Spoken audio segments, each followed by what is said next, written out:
trabajan otras cosas y tal, y lo suele grabar por las tardes y entonces muchas veces tenemos que repetir porque pasan coches o empieza a ladrar un perro o tal. Es algo muy casero, por así decirlo, ¿no? Y eso es lo que a mí más me maravilla de este podcast en el sentido de algo que empezamos a grabar aquí en casa que de repente me haya permitido estar conversando con vosotros en Perú, ¿no? Me parece una maravilla, ¿no? De esta capacidad del siglo XXI de conectar personas, ¿no? A través, en este caso, de la literatura. Ahora, Si queréis Javier, interrumpir. ese es el proceso, digamos, como de la carpintería y la elaboración del producto final.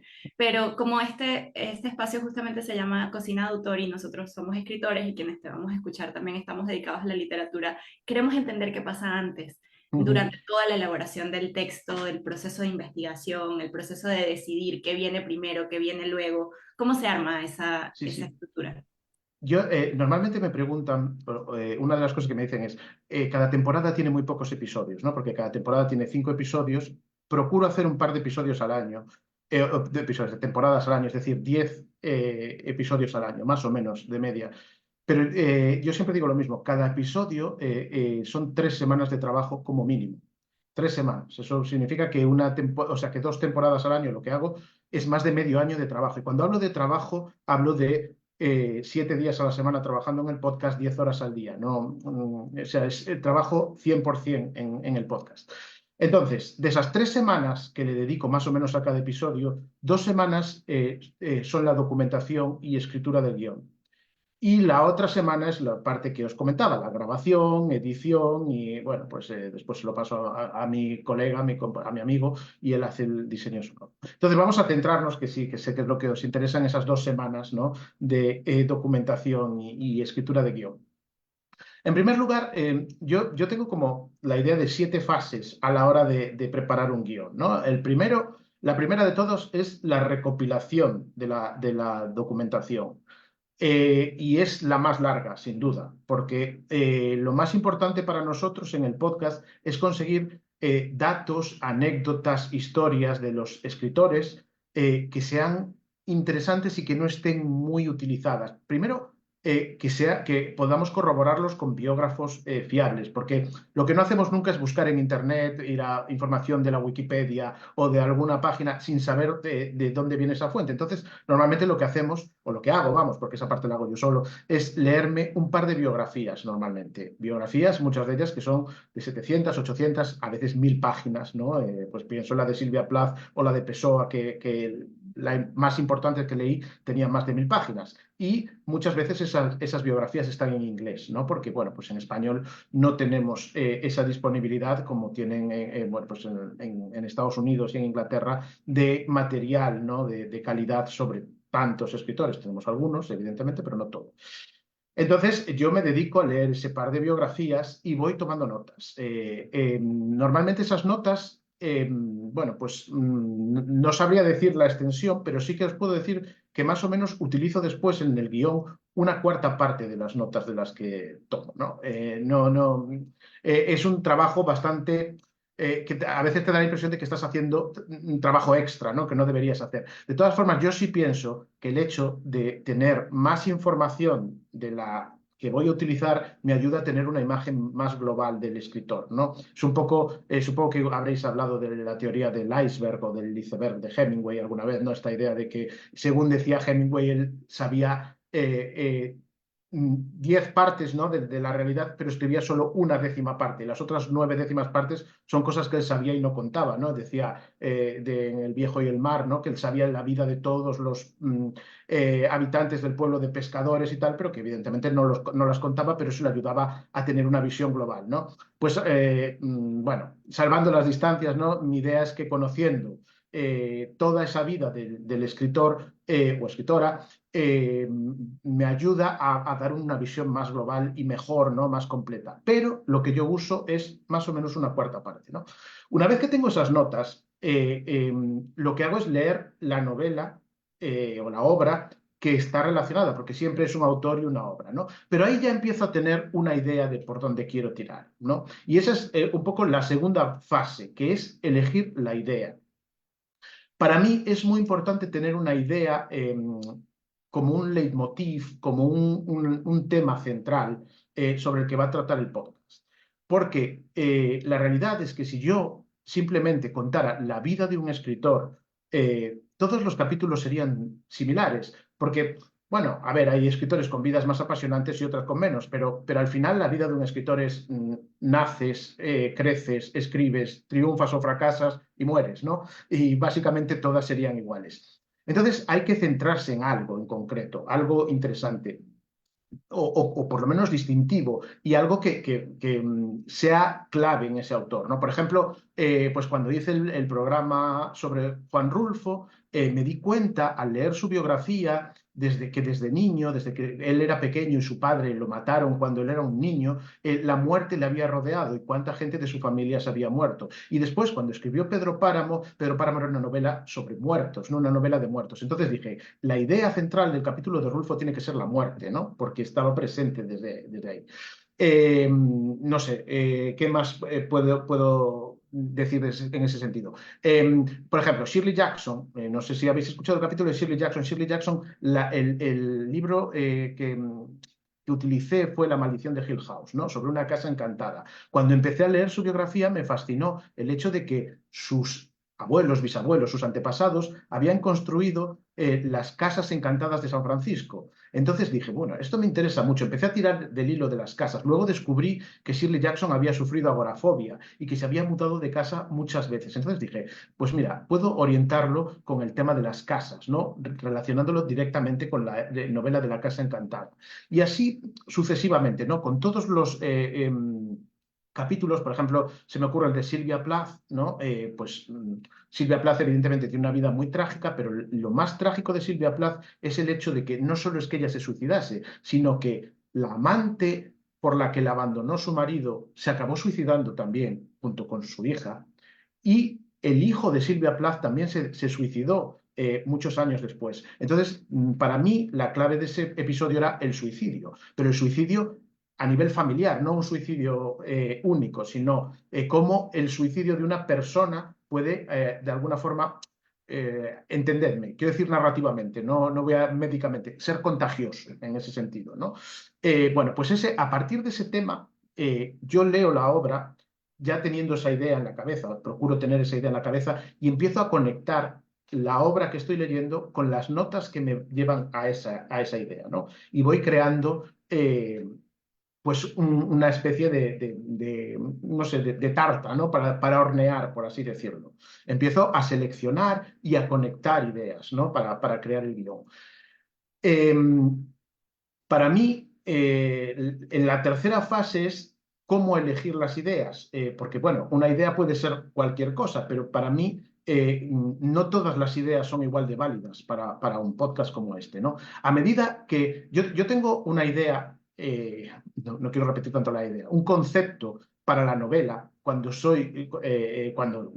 escribo una novela y que yo llamo la ley del embudo, ¿no? En la novela. Para mí, empezar a escribir una novela es muy fácil, porque todas las posibilidades caben en la novela. Digamos que es muy ancho, cualquier cosa, tú puedes imaginar cualquier cosa y puedes introducirlo a la novela. En cambio, a medida que vas avanzando, esas posibilidades se van estrechando. Yo no sé si ahí le llamáis embudo a esto, ¿no? Por donde metes el agua, no, igual tiene otro nombre porque, bueno, se va estrechando hasta casi llegar cuando tú escribes el final de la novela, prácticamente tienes dos, tres finales posibles y coherentes. Yo siempre pongo un ejemplo un poco estúpido, porque esto lo hablo mucho en los talleres, un ejemplo que creo que queda claro, pero que no es que sea lo más inteligente que he dicho en mi vida. Pero, por ejemplo, si tú eliges que tu protagonista sea alguien que estuvo en la maratón de Boston cuando pusieron esa bomba y se quedó sin piernas, ¿no? Escoges a ese como protagonista, no puedes pretender que al final vaya a capturar al asesino corriendo, echándole una carrera y corriendo con él, ¿no?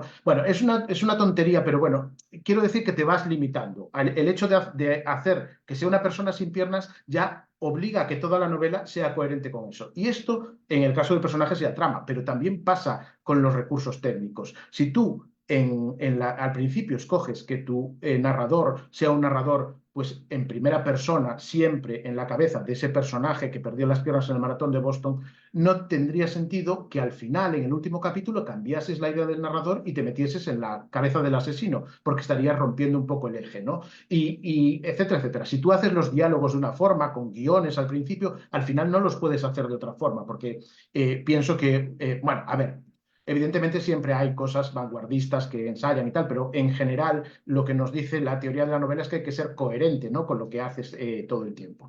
Pues esto me pasa un poco con el podcast. Con cada episodio, pero especialmente con el conjunto de episodios, ¿no? Digamos que para mí tienen que ser coherentes desde el episodio 1 al 20 y tienen que ser al mismo tiempo distintos, tienen que permitirme variar y que no sea repetitivo.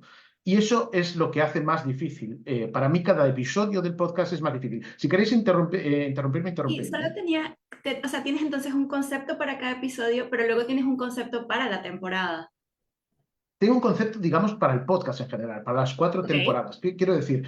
Bueno, hay algunos conceptos, digamos, genéricos, por ejemplo, la infelicidad de los escritores.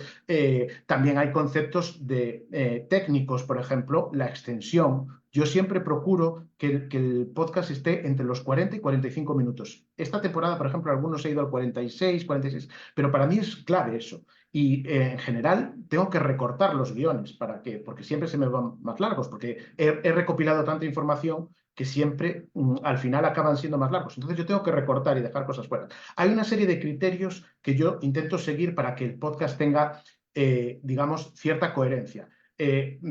Antes lo habéis dicho, ¿no? El empezar siempre con, imaginad una novela con esta trama, siempre contando eso, siempre con el final.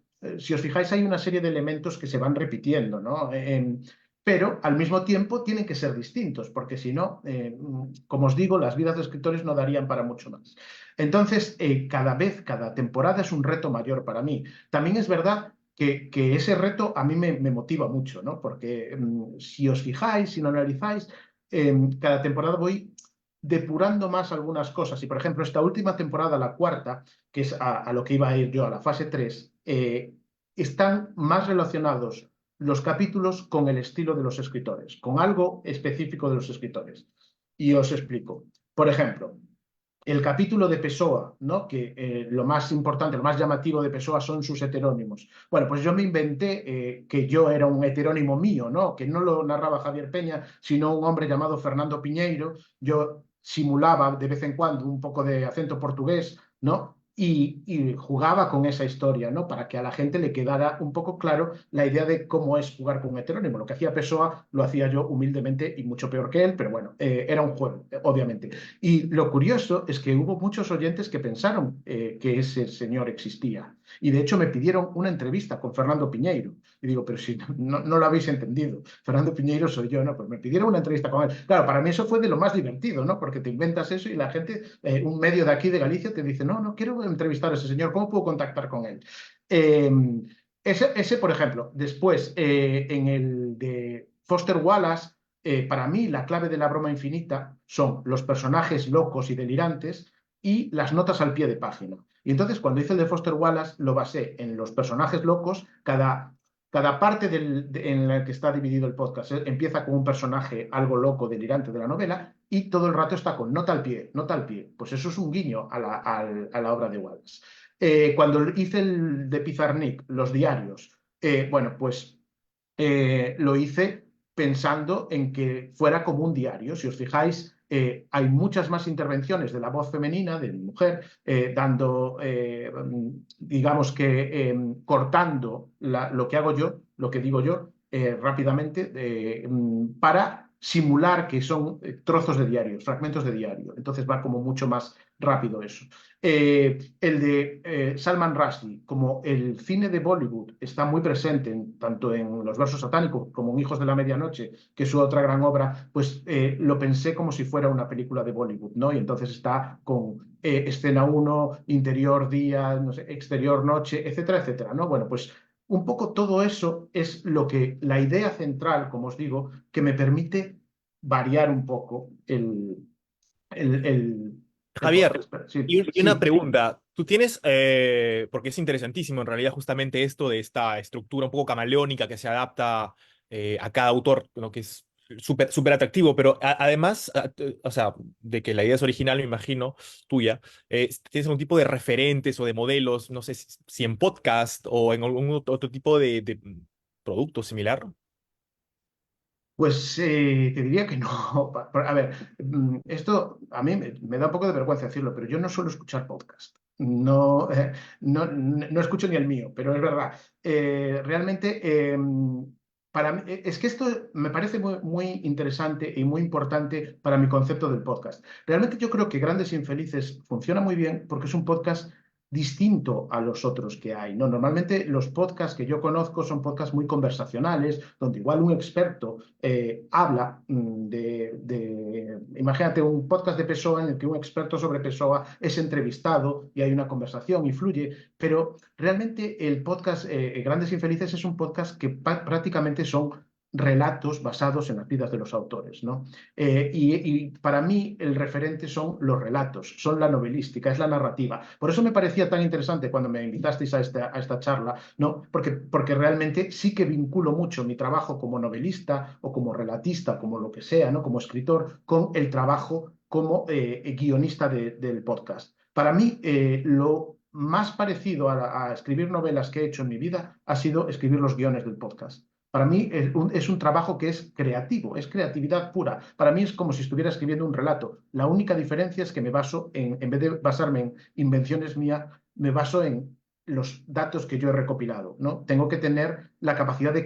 Yo creo que mi mayor virtud como escritor me pasa en mis novelas que todos tienen unas estructuras muy llamativas, ¿no? Voy para adelante, para atrás, para arriba, para abajo. Mi mayor virtud es conectar ideas, ser capaz de conectar ideas. Y eso me sirve mucho para el podcast, porque cojo esta anécdota, esta frase, este fragmento de una novela y las voy conectando. Y para mí, aparte, es una cosa que me produce un placer enorme, es estar escribiendo y poder conectar las ideas y ver que van funcionando, ¿no? Que dices, evidentemente hay mucho ensayo-error, ¿no? Y lo lees y lo cambias y tal, pero sí que realmente creo que es la clave, ¿no? Esa capacidad de conectar ideas pero siempre a partir de una idea central, que es lo que os decía, ¿no? Que me parece que es muy importante, porque de lo contrario quedaría episodios muy deslavazados, muy poco coherentes, ¿no? Y al final es como una novela. Yo siempre recuerdo una cosa que me pasó con mi primera novela, con Infelices,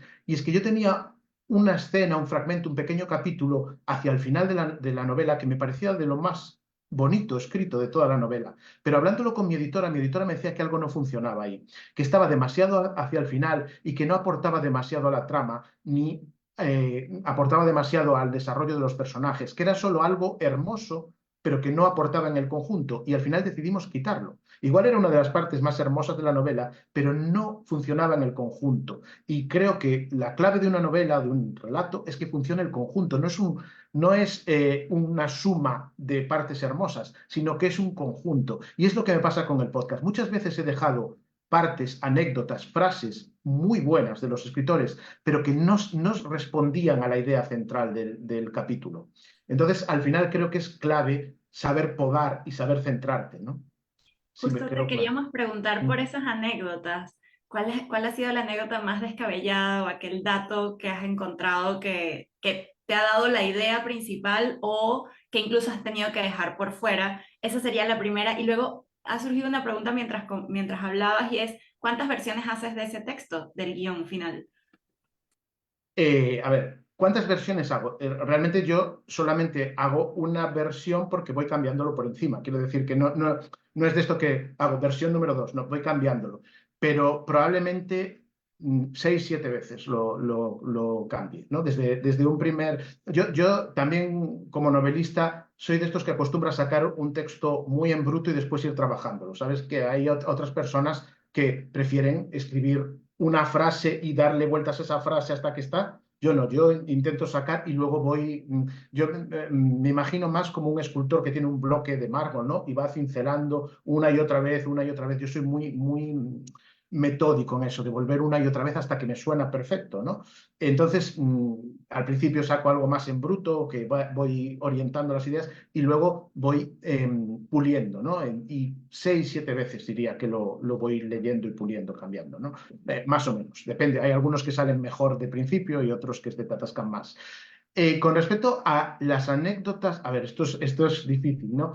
Quizás lo que más me sorprendió, aunque yo sabía el conjunto, porque, a ver, yo os cuento esto de que me leo las biografías, obviamente yo sé un poco lo que voy a encontrarme en la biografía, lo que no sé son los detalles, me sé una historia global, ¿no? Evidentemente yo no podría escribir un guión de un podcast sin documentarme bien, no tengo tanta cultura como para saberme toda la vida y tal, pero creo que el capítulo de Yukio Mishima, ¿no? Este capítulo en el que este hombre se crea una propia milicia ultranacionalista, fascista o como queráis llamarlo, y asalta un cuartel del ejército de Japón, da una charla, lo abuchean, acaba haciéndose el seppuku o el harakiri o como queráis llamarlo, y uno de sus secuaces le corta la cabeza allí mismo y tal.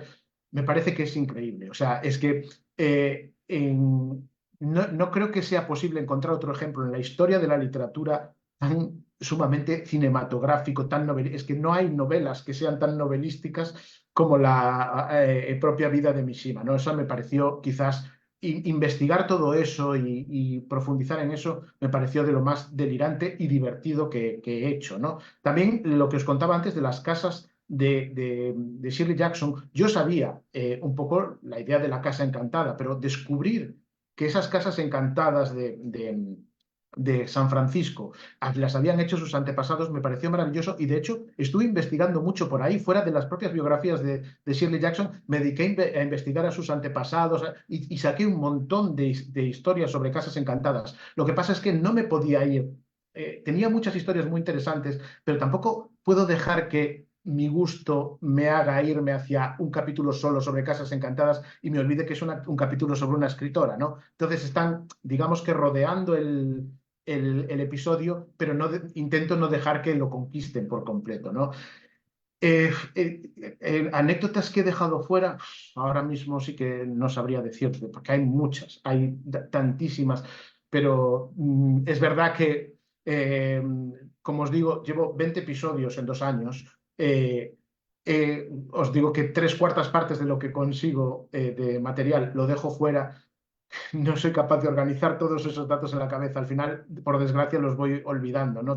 Seguro que si cojo las libretas donde voy apuntando las cosas, digo, mira esta, pero ahora mismo no sería capaz de decirte uno así muy especial. Sí que hay muchas veces frases que me parecen muy interesantes que quedan fuera. Por ejemplo, pienso en el episodio de Karen Blixen, o Isaac Dinesen, la autora de Memorias de África, que lo centré mucho en su historia en África, ¿no? En su historia en la granja de café de África y, bueno, todo lo que se cuenta en Memorias de África. Dejé fuera episodios apasionantes de ella cuando volvió en Dinamarca, ¿no? Y ella era un poco como una especie de gurú de los autores jóvenes y la rodeaban, la adoraban, ¿no?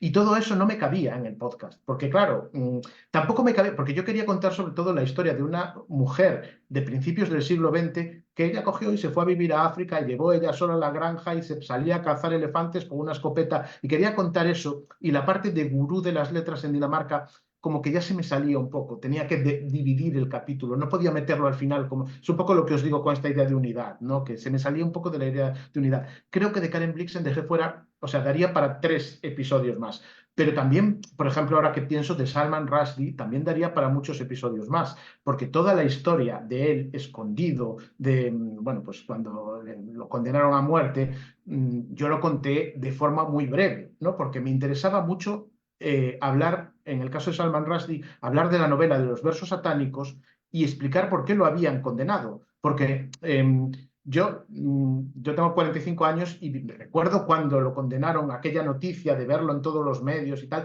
pero no sabía por qué había sido. Era como, todo el mundo sabemos que Salman Rushdie fue condenado a muerte, pero muy poca gente leyó los versos satánicos y entendió por qué. Entonces, para mí en ese capítulo era especialmente importante contar por qué y no tanto contar sus peripecias escondido, pero había un montón de peripecias que eran increíbles, ¿no? Bueno, esto que se me ocurre ahora, pero hay miles de anécdotas que se han quedado fuera y quedarían para un libro, ¿no? Y Eh, Javier, una sí. pregunta, bueno, en realidad son dos, pero la segunda es más pequeñita.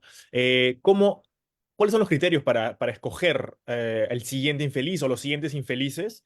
Y ya la otra, si quieres, es ¿para cuándo un infeliz peruano? Em, el criterio, a ver, en la primera temporada escogí los que yo quería, básicamente los que me apetecía. En la segunda un poco también, pero a partir de ahí empecé a hacer encuestas entre los oyentes, bueno, en redes sociales, y la verdad es que la cuarta temporada, los cuatro primeros episodios, Foster Wallace, a ver si, Pizarnik, Lucía Berlín y Pessoa, fueron los cuatro más votados por la gente. Salman Rushdie lo incluí yo, y la realidad era que os cuento la verdad, Salman Rushdie era un personaje que yo había investigado para el libro este que voy a publicar. Y realmente después, con la edición del libro, toda la historia de Salman Rushdie se había quedado fuera. Y a mí me parecía que tenía una historia muy interesante y me dolía mucho haber perdido esa parte de investigación sin que me tal. Entonces dije, bueno, pues voy a utilizarlo para hacer el quinto episodio. Ahora he hecho otra votación, ¿no? Y bueno, estoy seguro de que los dos primeros, los dos más votados los voy a hacer. Son dos escritores latinoamericanos, ninguno peruano. Los otros no sé si voy a hacer los más votados o no, pero no es por desoír a la gente. O sea, igual hago el sexto, el séptimo o el octavo. Es un poco por lo que os estoy contando, por conseguir una unidad, por conseguir algo que sea distinto, porque realmente fijaos, la temporada pasada la más votada fue Pizarnik. Yo a Pizarnik no la habría hecho si no llega a ser porque la gente lo pidió. Por una razón. Porque se me parecía demasiado el principio de su historia y algunas cosas de su historia a Clarice Lispector, que ya había hecho. Clarice Lispector y Pizarnik son hijas de judíos ucranianos emigrados a Latinoamérica por la llegada de la Guerra Mundial y especialmente de los pogromos contra judíos en la Unión Soviética y la Revolución Rusa y todo esto, ¿no? Y ellas dos crecieron en Argentina y en Brasil como extrañas, ¿no? Por ser hijas de judíos, ucranianos, porque sus padres tenían unas profesiones un poco extrañas, etcétera. Y tenían muchas cosas en común para mí. Y para mí eso era un reto diferenciarlas, ¿no? Es verdad que es un reto, pero me resultaba difícil, ¿no? Entonces, si no llega a ser porque la gente votó en masa a Pizarnik y fue con mucho la más votada, digo, bueno, pues si es lo que queréis escuchar, voy a pensar cómo dar la vuelta y por eso hice los diarios e intenté hacerlo algo distinto, ¿no? Pero si a veces, por ejemplo, este año, de dos o tres que han votado entre los 5 o 6 primeros, me está costando muchísimo encontrar biografías muchísimo, porque muchos de ellos son latinoamericanos y no hay tantas biografías. Os cuento un caso de alguien que ya he querido hacer, María Luisa Bombal, esta escritora chilena. Me la han pedido muchas veces. Yo me conseguí una biografía que se publicó en Chile y me costó muy caro conseguirla. Y una vez que la tuve aquí, resulta que la biografía tiene 80 páginas con una letra enorme y no me da realmente no puedo. Yo necesito tener mucho material para poder seleccionar y crear mi historia. Si realmente tengo que meter todos los ingredientes de esa biografía, no estaría haciendo un Grandes Infelices, estaría copiando esa biografía, dándole una vuelta, pero necesitaría más material, ¿no? Claro. Melanie, vas a preguntar algo, Y sí. de hecho, hemos hablado de selección y de tomar decisiones, y en buena parte de escribir es tomar decisiones. Y tú tomas decisiones desde el concepto del podcast hasta quiénes van a ser los infelices, apoyado también en este momento de la comunidad, pero tú decides y luego decides cómo va a ser la estructura y decides qué queda y qué queda por fuera. Eso estamos hablando de punto de vista. ¿Cómo entrenas ese punto de vista y si es un entrenamiento, digamos, igual al que tienes para el punto de vista que asumes cuando al momento de escribir una novela, por ejemplo? Mira, esto lo puedo ligar, si te parece, al cuarto punto de escritura de guión. ¿Os recordáis que os estaba diciendo? Iba por los tres primeros, que era la documentación, la selección de la idea, bueno, la idea y la selección, cómo hago la selección, ¿no? Cómo hago la selección dependiendo de la obra no solo del autor, sino de la obra. El cuarto tiene que ver con los elementos narrativos. Yo pienso en el guión del podcast en función de los elementos narrativos. Y para mí, como decía Daniela cuando me presentó, yo hago talleres de escritura creativa. Ahora los tengo un poco parados precisamente porque el podcast me quita todo el tiempo que no es para escribir. Sí que hago una residencia literaria aquí, pero los talleres los tengo parados. Pero mis talleres yo los oriento según 5 ejes, ¿no? Para mí, una novela, es un taller de novela, tiene 5 ejes, para mí, que son el estilo, la estructura, el punto de vista, por eso te lo digo que lo relaciono, la trama y los personajes. Para mí esos son los 5 ejes que hay que trabajar en una novela y yo los voy trabajando uno por uno. Y esto mismo hago con el podcast, ¿no? En el caso hablábamos antes de Mishima, para mí Mishima tiene una trama tan potente en sí misma que yo no necesito trabajar ahí el punto de vista, ni el estilo, ni tal, porque la trama se cuenta sola. Simplemente tengo que contar lo que pasó y punto.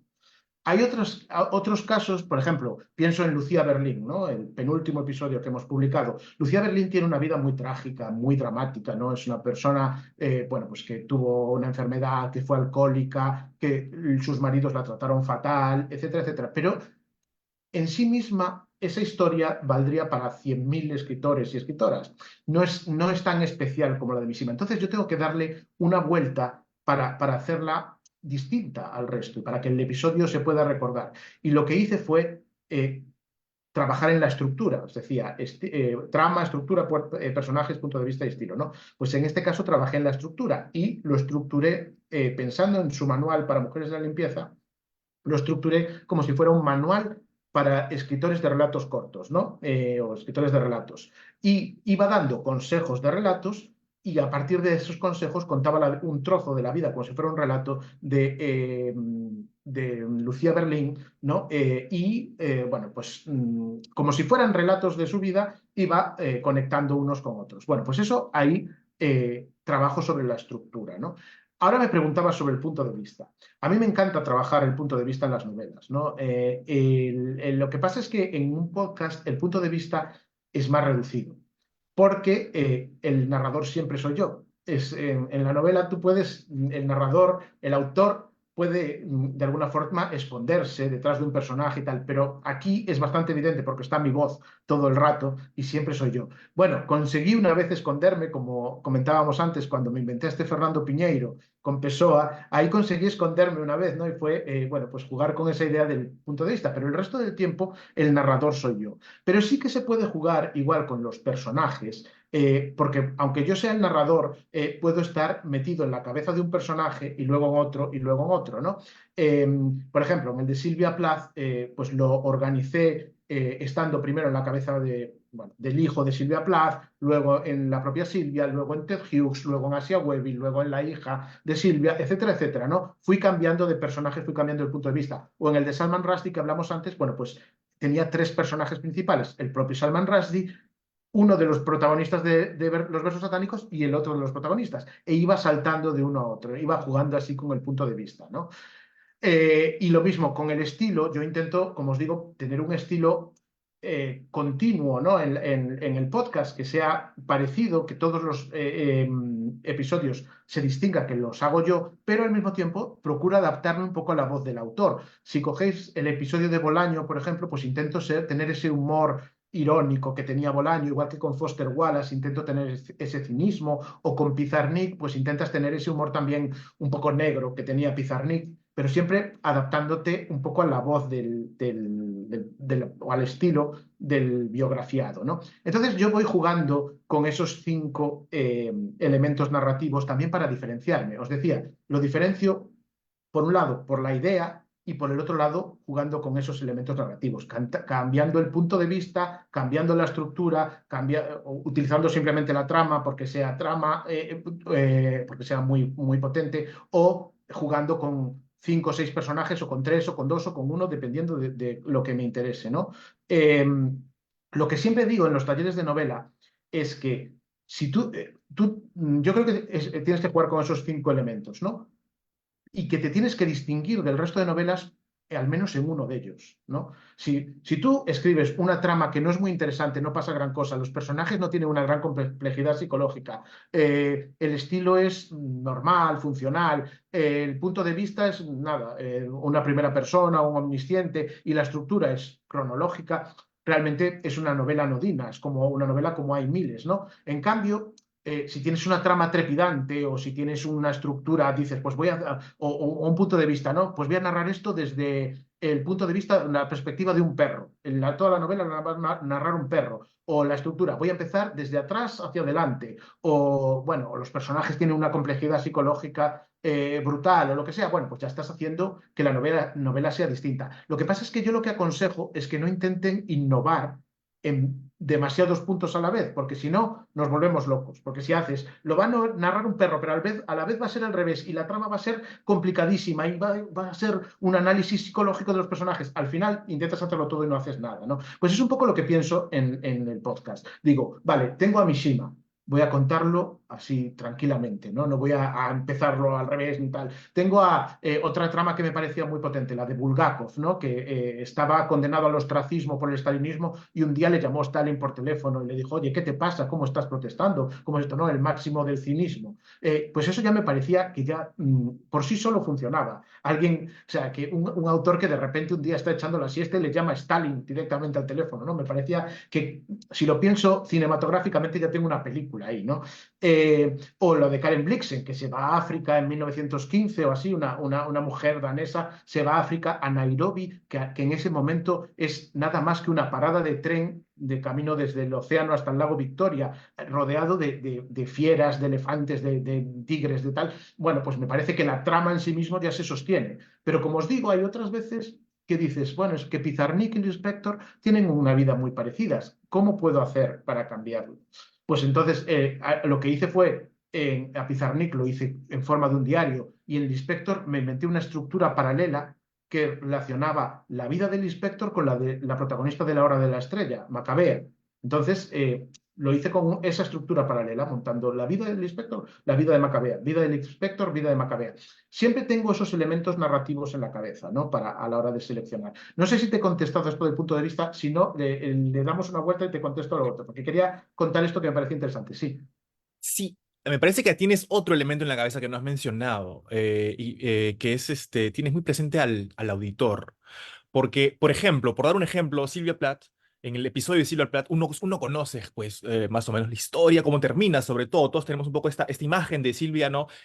Poniendo la cabeza en el horno después de haber arropado a sus hijos. Y tú no la comienzas así. Tú la comienzas con justamente con lo que viene después, con el suicidio de su hijo, en una escena muy vívida además. Y a mí eso me da a entender que estás teniendo muy, muy en cuenta las expectativas del auditor, el conocimiento también del auditor como un novelista también, ¿no? Como un escritor que está pendiente del lector. ¿Me Bueno, equivoco? es que yo creo que a la hora de utilizar esos elementos siempre tienes que estar pensando en el lector o en el oyente, ¿no? De hecho, hablaba de estructuras, ¿no? Una posibilidad es empezar por el final, ¿no? Y en este caso, lo que utilizo es un poco un elemento, entendedme, de suspense, ¿no? Porque empiezo a contar la historia del hijo en Alaska y la gente dice, ¿quién es este hombre? ¿Sabes? ¿Por qué me estás hablando de esto? Si yo no sé quién es, porque la gente, todo el mundo sabe, o bueno, mucha gente sabe lo que le pasó a Silvia Plath, pero muy poca gente sabe que su hijo se suicidó después y que era un científico marino en Alaska, ¿sabes? Que es una cosa un poco muy rara, ¿no? No es lo más habitual. Entonces, claro, sí, me interesaba mucho empezar por ahí, ¿no?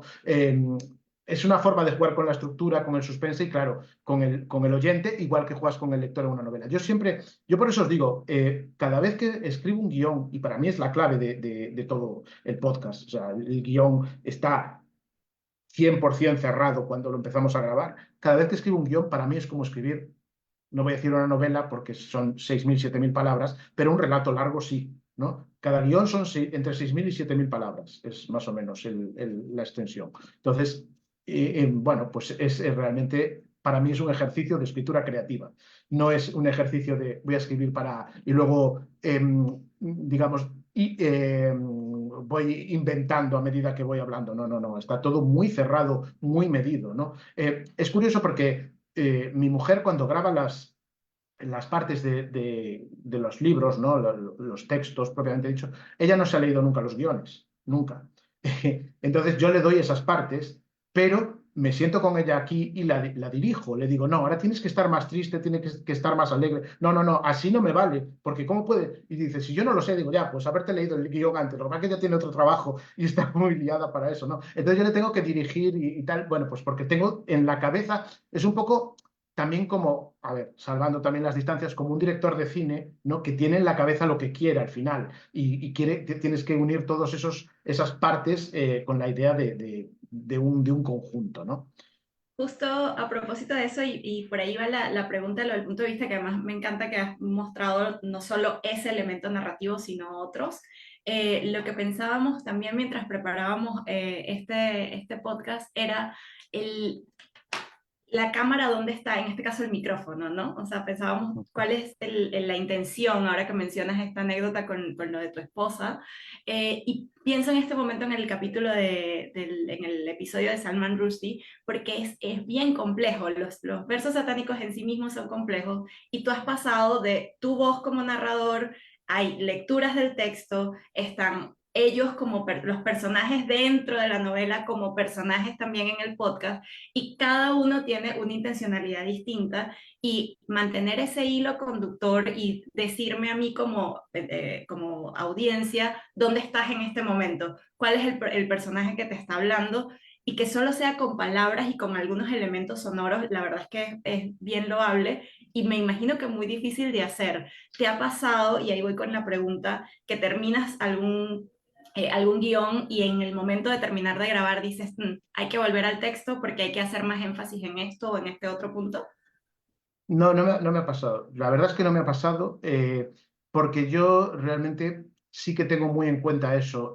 Intento aclarar todo el tiempo. O sea, puede ser que en algún momento no lo consiga, pero cuando estoy escribiendo el guión intento aclarar todo el tiempo en dónde estamos, ¿no? Teniendo en cuenta, yo estoy diciendo cosas que tienen en común la escritura de la novela o de un relato y la escritura de un guión del podcast, pero está claro que en el podcast la diferencia es que es muy difícil volver atrás, ¿no? En la novela tú echas un poco la mirada atrás, mientras que en el podcast, a ver si se puede, pero no es lo normal darle 20 segundos para atrás a ver qué es lo que ha pasado, a ver si me entero, ¿no? Realmente ahí si pierdes un poco la conexión con el oyente, es probable que por lo menos durante un rato no la recuperes. No va a volver una página atrás para consultar. Entonces siempre intento aclararlo todo un poco más, ¿no? Decir, bueno, sí que lo pienso, si ahora salto a este personaje, voy a aclarar. ¿Os acordáis de aquel personaje que dejábamos que tenía los cuernos como si fuera el demonio? Bueno, aún así sé que a veces es difícil orientarse, es fácil perderse, pero bueno, es verdad.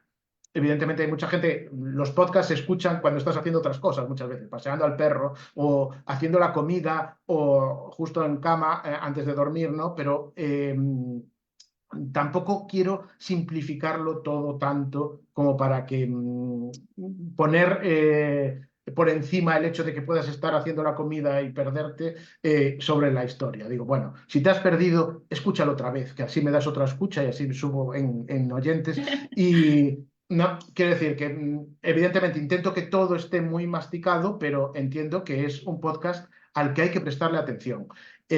Pero esto es algo que estamos perdiendo hoy en día, para todo, ¿eh? Yo el primero, en los libros, en las series, todo tiene que estar demasiado masticado porque no tenemos esa capacidad de concentración. Y al final creo que también es bueno que los creadores no estemos siempre simplificando todo, sino que exijamos un poco al oyente un poco de atención y un poco de, bueno, voy a centrarme y si no lo vuelvo a escuchar otra vez. Eh, creo, ¿eh? O sea, las dos partes. Primero, tengo que trabajar porque se entienda, pero en segundo lugar, creo que, bueno, pues que también el trabajo realizado merece un poco de atención y que no simplemente sea un acompañamiento mientras haces otra función, que me parece muy bien que sea el acompañamiento, pero hazle un poco de caso, porque lleva mucho trabajo. No sé si me estoy explicando. Sí, completamente. Y de hecho, y pensaba en esa técnica que es reiterar, ¿no? O sea, ¿quién es este personaje? Lo acabamos de ver caer de un avión y estar como siempre haciendo el enganche hacia atrás, que también es muy interesante y lo podemos ver en narrativa escrita, pero en este caso es todavía más importante porque eso, estamos en otra cosa y como, ya me acordé de quién es este, ya lo mencioné hace 3 minutos, pero no puedo ir atrás. Mira, ahora si queréis, dije las cuatro de las 7 fases, puedo ir a las 7 ahora que me dices esto. Ves, yo también hago así, ir para adelante, para atrás en la vida, y es que para mí es muy importante en el podcast, en la guionización y tal, los detalles y la reiteración de los detalles. Os pongo un ejemplo. No sé si recordáis el capítulo dedicado a Stefan Zweig. Para mí en ese capítulo de Stefan Zweig, la clave del capítulo, el tema, tiene que ver con el ascenso del nazismo y su huida constante, primero desde Austria a Inglaterra, de Inglaterra a Estados Unidos, de Estados Unidos a Brasil, y finalmente en Brasil se suicida, ¿no? Y esto sucede en su auge como escritor, su éxito máximo, su momento de éxito máximo como escritor, en crítica, en ventas, es probablemente en ese momento, dicen, el escritor más famoso del mundo, y aún así tiene que estar huyendo todo el tiempo del nazismo por ser judío, ¿no? Para mí ese es el tema del podcast. Entonces, ¿cómo representarlo? Y ahí se me ocurrió la idea de, porque Zweig, aparte de ser un autor muy famoso, era un gran coleccionista. Y se me ocurrió la idea, él tenía un escritorio que había sido de Beethoven. Y, y ese escritorio va acompañándole en el viaje, ¿no? Él va llevando ese escritorio. Y entonces, de alguna forma, ese detalle, ese escritorio, se convirtió en el leitmotiv del episodio. Y para hacerlo utilizamos el apoyo del diseño sonoro, que será la fase sexta, si queréis, después hablamos de eso, y le pedía bueno, la persona que hace el diseño sonoro que tocar algo de Beethoven. Él es músico y tal, aparte lo tocó él, no me acuerdo ahora con qué instrumento, y tocó un poco del Paralisa, ¿no? Entonces, cada vez que sale el escritorio de Beethoven, suena el Paralisa, y esa forma de repetirlo y de fijarlo con música ayuda mucho a esa idea de unidad que os decía, ¿no? Por eso me parece tan importante los detalles. Y para mí es muy importante describir bien ese escritorio. Yo investigué también muchísimo sobre ese escritorio. Empecé a investigar sobre Zweig y acabé investigando sobre el escritorio de Beethoven, dónde se compró, dónde acabó, etcétera, etcétera, dónde está ahora mismo, tal. Y es importante describirlo bien, saber todo eso, cómo fue de un lado para otro, porque esos detalles, eso me parece también en la novela y en los relatos. Tú si dices que hay una manzana, pues vale, el lector se queda con la idea de la manzana, pero es una manzana cualquiera. Pero si dices que es una manzana, que tiene un gusano, que es verde, que tiene un mordisco, pues con una marca de los dientes, con los colmillos de Drácula, yo qué sé, esa manzana se convierte en una manzana distinta, no es una manzana, es la manzana del relato. Y en este caso, para mí era importante que el escritorio de Beethoven fuera un escritorio que la gente tuviese en la cabeza y que lo identificase cada vez que sonaran las notas del Paralisa. Entonces, es un poco esa idea de la repetición. Y yo soy consciente de que en el podcast hay que repetirlo más veces que en una novela, porque al oírlo no te queda tanto como cuando lees, ¿no? Creo que tenemos una gran tradición lectora y que en el papel escrito las cosas nos quedan, por lo menos a la gente de mi generación, nos quedan mucho más que simplemente con el oído, ¿no? Entonces, bueno, esa idea del detalle y la repetición sí que me parece muy importante, ¿no? Entonces, por eso engancho con esto que me comentabas. Y sí, totalmente. Y me parece más bien que tenemos que dejarle un poco de espacio a las preguntas de Ah, sí. nuestros compañeros, compañeras. Aprovechen que es el momento, porque si no, Melanie y yo podemos seguir un rato hablando con Javier.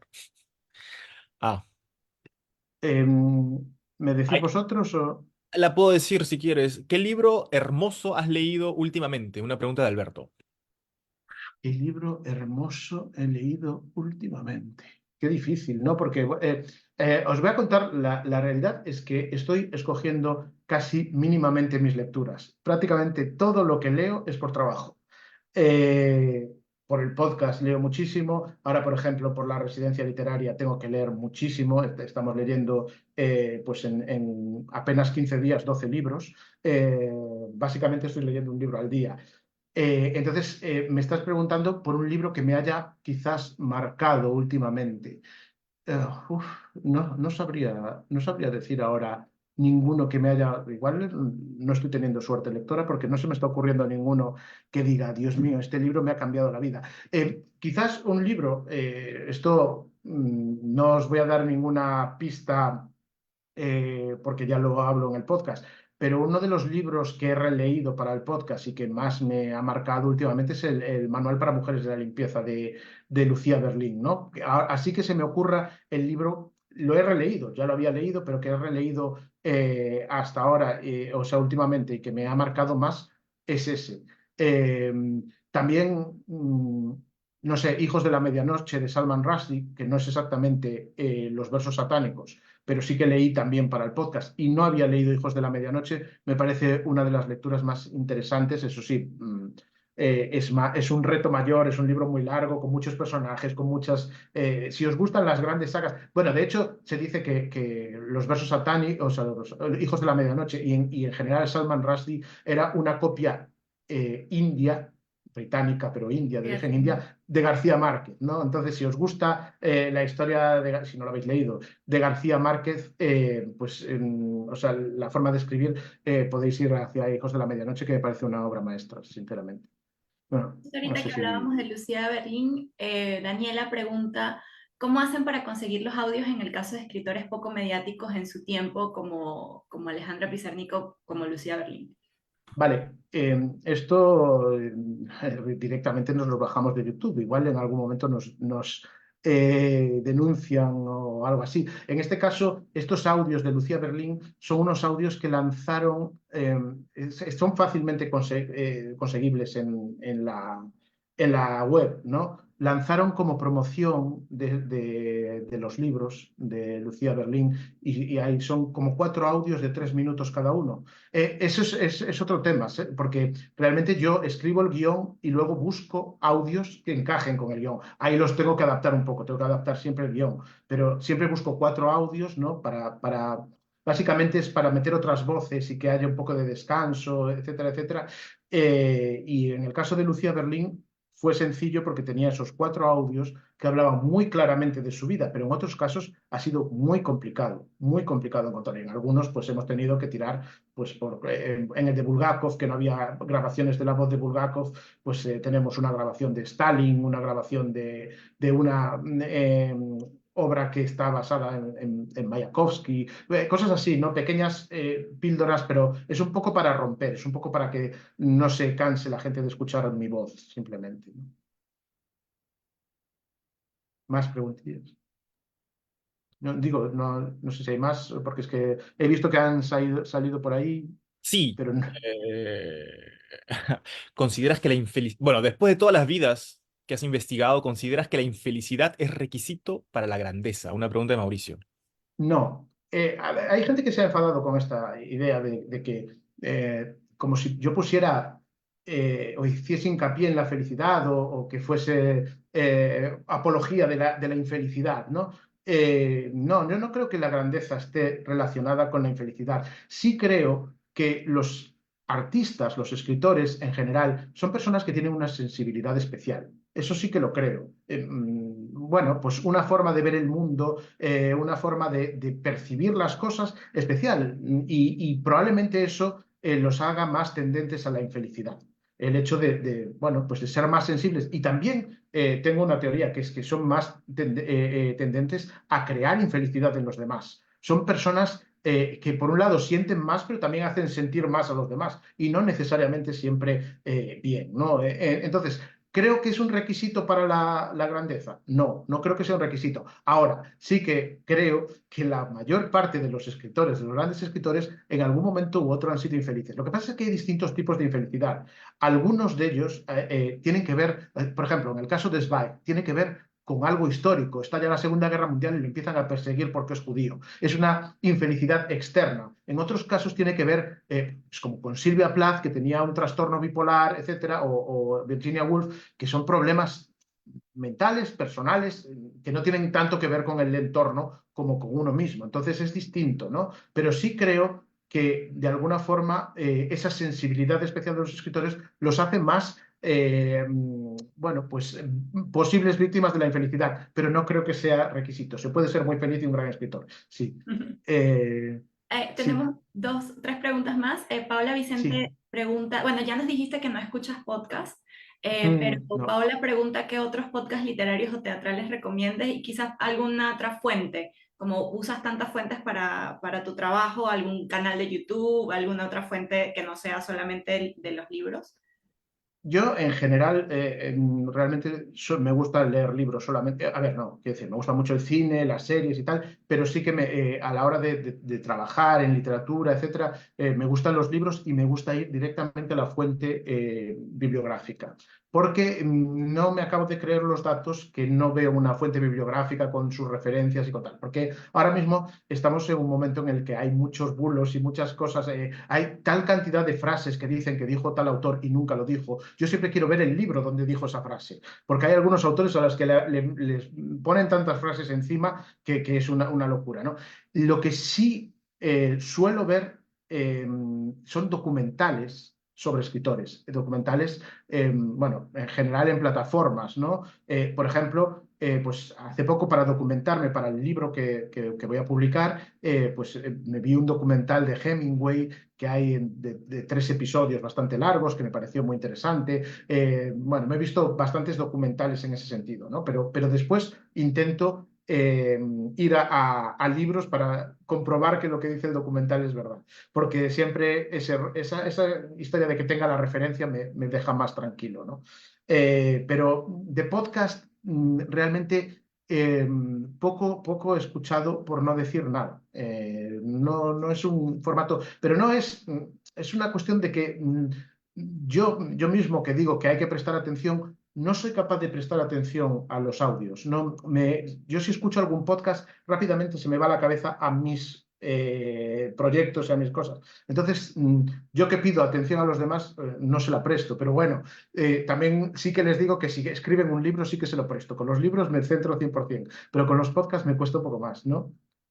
Eh, sí, Y a ver, para cerrar ya la última pregunta por un tema de tiempo, Javier, ¿cuál ha sido, pregunta Daniela, el episodio más complejo o difícil que has hecho?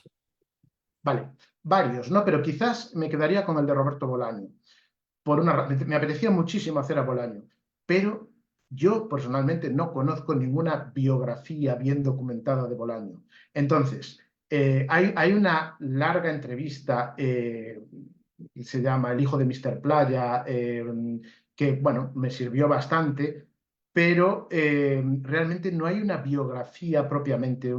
La biografía, o yo la desconozco, igual ahora me decís, sí que la hay, aquí la tenemos. En España es muy difícil conseguirla. Yo busco también en Latinoamérica, etcétera, en Inglaterra, en Estados Unidos, busco y no he encontrado nada. Entonces, para hacer ese episodio, si digo que normalmente me lleva 2 semanas documentarme y escribir el guión, en este es posible que me llevará un mes. Porque tuve que leer muchas cosas distintas, tuve que leer muchos textos de Bolaño, biográficos, tuve que contrastarlos con otras fuentes, me leí muchos artículos de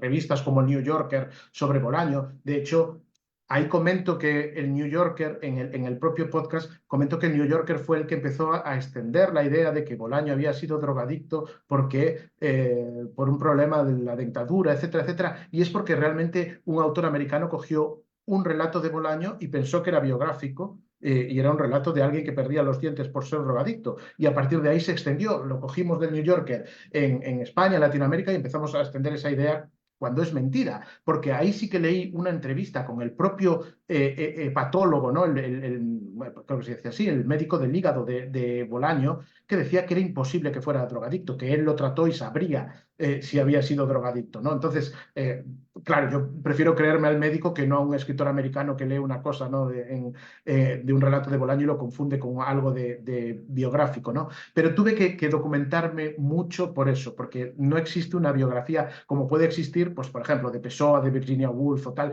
esas biografías, o de Silvia Plath. De Silvia Plath me leí 2 biografías, diría 3, porque me leí 2 de Silvia Plath y una de Asia Webel y una parte de la de Ted Hughes. O sea, eso también fue un trabajo arduo de documentación, pero es que la principal de Silvia Plath que me leí tiene como 1200 páginas y te cuenta todo lo que hizo todos los días. Yo llegó un momento que digo, Dios mío, yo no quiero saber lo que hizo. El 15 de mayo se levantó y fue a comer unos churros a la nevera. Digo, Dios, yo necesito algo de chicha, ¿no? Entonces, al final es un trabajo como muy arduo, ir buscando ahí de todo eso, buscando los elementos claves, los momentos claves de una vida para resumirlos en 45 minutos, ¿no? Entonces, quizás me quede con Bolaño, pero Silvia Plath también fue duro, ¿no? Y bueno, gracias, Javier. Me parece que Daniela quiere hablar. Sí, Tendríamos que cerrar con hasta aquí nuestra conversación con Javier, cómo se cierran todos los episodios pero las historias Bueno, nunca se acaban. y las las historias nunca historias acaban. nunca se acaban. Y la verdad que podríamos quedarnos horas escuchándote hablar sobre cada uno de los episodios de Grandes Infelices, ¿no? Ha sido realmente un placer tenerte aquí en la maestría y conocer más sobre este gran proyecto que es Grandes Infelices, ¿no? Tan dinámico que mezcla tantos registros. Creo que por eso es tan divertido escucharlo, ¿no? Porque no es monótono como otros podcasts, no es una sola voz o una conversación entre dos, ¿no? Es como un collage de voces y registros que hablan sobre la vida de escritores que han bordeado, pues, que han lidiado toda la vida con la infelicidad, algunos con la locura y el suicidio también. Así que te agradecemos muchísimo por este proyecto que realmente es un regalo para todos y gracias por estar aquí. Bueno, Gracias por muchas, estar. muchas gracias. Ha sido un placer y espero que, bueno, que os haya gustado la charla. Yo lo he pasado muy bien. Muchísimo. Nosotros también lo hemos disfrutado mucho y estoy segura que todos los alumnos también. Ha sido una grata visita virtual. La Muchísimas próxima en gracias, persona, Javier. como os digo. La próxima ahí en Lima, ¿vale? Hasta En pronto. persona, de todas maneras. Ya está cerrado, ya estás grabado en video. No te puedes escapar. Muy Como bien. decimos Muchísimas acá, gracias. como decimos acá en Perú, se vienen cositas. Entonces, muchas Ojalá, gracias, ojalá. Javier. Gracias a vosotros. Gracias, Javier. Gracias a Bueno, todos. Un muchas saludo gracias a por todo. todos. Hasta otra oportunidad. Chao, Hasta la chao. próxima. Nos